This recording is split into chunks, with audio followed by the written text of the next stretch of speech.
क्या आपको खाना और खाना में फर्क मालूम है?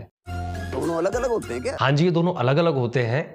खाना जो हम रोज खाते हैं यानी कि फूड, मील, और खाना जो है वो एक पर्शियन लफ्ज है यानी कि फारसी का लफ्ज है जिसका मतलब होता है कक्ष, जगह, स्थान, घर।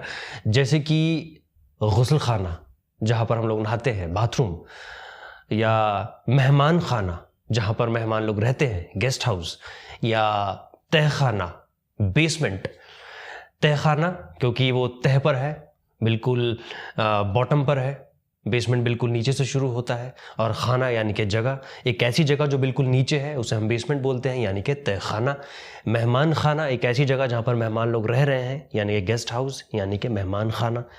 गुस्ल खाना, गुस्ल जो है अरबी का लफ्ज़ है जिसका मतलब होता है नहाना धोना, साफ़ सफाई करना,